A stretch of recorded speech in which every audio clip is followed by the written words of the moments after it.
Hello, everybody.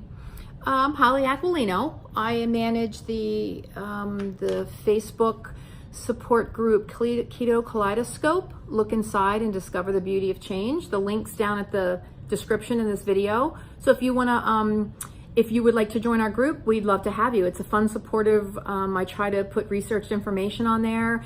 I started about 2 months ago. We have over 1,000 members now. So yeah, it's a great group. It's a great group. So you can come join us if you or somebody you know could benefit.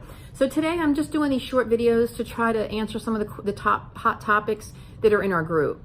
So I can refer people to these videos and it'll be easier to share good information out. So today I'm going to talk about the top, I think I have 8, I do have cheat sheets because I want to make sure I really highlight the important topics that I'm talking about on the video. So I'm gonna give you the top 8 kitchen tips, whether you're baking or cooking or buying at the store, just things, just little tips that can really help make a difference for how you feel and things like that. So I'm gonna just jump right in. So number 1 is cream cheese. Cream cheese is big on this lifestyle. You only wanna use Philadelphia brand cream cheese. I actually have it here. I buy it at Sam's Club. I buy the big one because it has no added sugar, no carbs. It's 100% keto. It's great. So Philadelphia. The other cream cheeses, I've checked about 10 other kinds and they all have added sugar. So if you're gonna eat cream cheese, please try to stick with Philadelphia cream cheese, and you'll be happy you did. So that's number 1. Number 2, I know for convenience, the bagged shredded cheese is great. It is. I used to use it all the time. I don't really use it anymore because what they do is they put an ingredient in there that keeps the cheese from caking together and it's full of carbs and sugar. So I suggest, and what I always keep is block cheese. You know, I'll get cheddar cheese or Swiss cheese, but I get the block. And if you notice, they don't add anything to it. It's just pure cheese. So make sure if you're going to do cheese, and just get a nice grater. You can get one on Amazon and grate your own cheese, and it's great. So those 2 tips will really help you save some yucky stuff going into your body. Number 3, my favorite thing to do in the kitchen with keto cooking is desserts. So what I discovered, because I've made so many different kinds, when a recipe calls for butter, okay, now the only butter I use, and you don't have to, but this is like the best butter on earth, is Kerrygold. It's grass-fed butter. It's amazing. They've done research studies. It's just amazing. And there's a lot of information on my group about it too. But when I'm using butter, whether you use Kerrygold or whether you just use regular butter, when it calls for melted butter, don't just put it in a little bowl and microwave it. What you want to do is put it in a pot on the stove and on medium heat, get it melted, but then leave it on there for like 2 or 3 minutes. Now you're going to need to watch it. You can turn it down to low, get it browned. It's like browning your butter. And then, so I do that a little ahead of time because I don't want to put the hot butter into the recipe. But just know when something, especially a sweet dessert, when something calls for melted butter, try doing it that way. Because if you use brown butter, it makes a huge difference in your recipes. You use the same amount. I just maybe like in the winter months, I put it outside and let it get a little cool. It doesn't have to be really cool, but just, you don't want it right off the burner into your recipe. But definitely try that because that definitely makes a difference in the taste. Let's see, the next one, when a recipe calls for white sugar, like, you know, they'll say either swerve or monk fruit or stevia, whatever they call for in your recipe, try using, if they call for a cup, instead of using a cup, try using a half a cup of, say, stevia or swerve, the white sugar, the granular white sugar, and a half a cup of brown sugar. It makes a huge difference in the taste of your recipes. I mean, my family in some instances can't even tell this is even keto because I think of the butter and because I think of the sugar. So like Swerve and Monk Fruit both make a brown sugar. They make white sugar, brown sugar, and confectioner sugar if you're ever making icings. But the point is, just kind of split it. You half white and then half brown sugar, and you'll notice that will make a difference in your recipes. When making desserts especially, I find this because I think we use almond flour in cooking. I think almond flour tends to dry out quicker. So when I bake, my goodies, if it says cook it 10 to 12, I start watching it at 8 minutes, and I don't let it go past 10. So it's always on the low end of how long they say to cook it. And it also depends on your oven, but just know as a rule, almond flour and coconut flour tend to dry out quicker. So, if something's 15 to 20 minutes, it won't see my oven for 15 minutes, probably more like 12 or 13. And I'll keep checking it every minute. So that'll really make a big difference. And a lot of times when I share it to people, they can't really even tell it's keto. So those tips really help with baking. And I just already said the Kerrygold butter, number 6, the Kerrygold butter is amazing.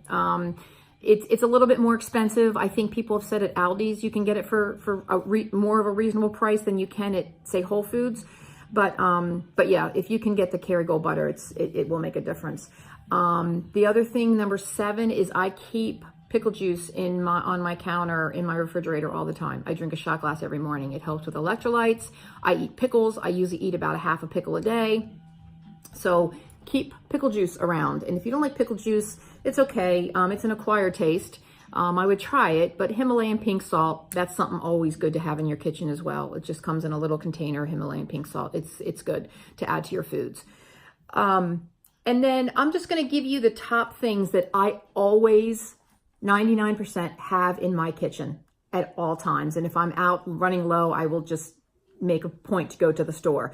Because if I have these healthy foods in there, then I'm not going to reach for anything that I shouldn't. So the foods that I always have in my counters, in my refrigerator, are celery and peanut butter. Now the peanut butter, I would highly recommend you ground your own, or they have it handmade, homemade in like Fresh Market, things like that. I don't know that they have it in the regular grocery stores, but it's just either almonds and sea salt or it's peanuts and sea salt.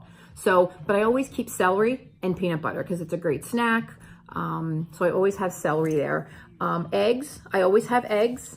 I always have chicken breast cubed. Like I said, I usually have a rotisserie chicken in my refrigerator because I can always throw it on salad if I find I need some extra protein for my macros. So I usually just pick up a rotisserie chicken. If I am doing a recipe that calls for chicken, I'll actually just get a rotisserie chicken and cut it up, because sometimes it's a time saver. I do work full time, and so sometimes I don't have time to, on the weekends I'll make the chicken, but rotisserie chicken is always a good choice. Romaine lettuce, that is my favorite, all-time favorite lettuce, and I always have romaine lettuce in my refrigerator. Macadamia and pecans. They are 2 of the better lower carb nuts. You can have walnuts, you can have pistachios, but you just need to watch them. They're a little higher in carbs. But for me, macadamia nuts and pecans, I throw them on my salad. They're great. I always have those. Pork rinds. Some people love them, some people don't like them. It's okay. I usually have pork rinds just as a crunch. Dip in my avocado, avocado, sea salt and pepper I make, and it's a great snack. Dark chocolate. Always have my dark chocolate.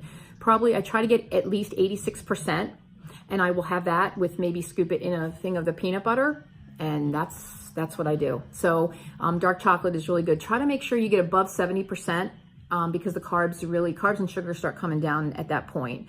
I don't do semi-sweet. I don't do milk chocolate. I do get the dark Ghirardelli. It's really tasty, and dark chocolate's very healthy for you, and you can work in your macros. Cucumbers is the other one. Cucumbers, always have cucumbers. I slice them up, and if I'm cooking and I feel like I want to munch, I just cut up cucumbers and I munch on that. Block of cheese, always have my block of cheese. Just cut it up and just eat it. So block of cheese is good. Hard salami, I get from the deli. I'll just ask them to, slice it up, or I buy the whole salami and I just cut it off for snacks, and I take it for snacks during the day at work. Berries, strawberries, blueberries, blackberries. You can do berries in moderation. I don't care for blueberries or blackberries, but I do like strawberries. So I eat like 3 or 4 a week, not a day, a week. So if you can get those in, that's, as long as it fits in your macros, that's good. And fat bombs. You guys, if you're on my group, I've shared so many good recipes of fat bombs. They are just a big dose of healthy fat. I try to eat one before I stop eating. I do intermittent fasting. So before I end my eating window, that's what I eat, because we burn fat while we sleep. and that fat will go to your brain, it'll go to your liver, and it will just burn those ketones, and it will just keep burning your fat cells, which is what makes us healthy, not just at the scale, but it just helps the inflammation that is in our bodies from just years of not taking the best care of our bodies. So those are my biggest kitchen tips that I've had over the past 6 months that I've found that makes a big difference for me. Just keeping the healthy foods there and making a little tweaks with the recipes like I talked about. It makes them just taste really good. And so just comment below if this helped you, and if you want to join our Facebook group, please find the link below. We'd love to have you, and I will see you next time. Thank you.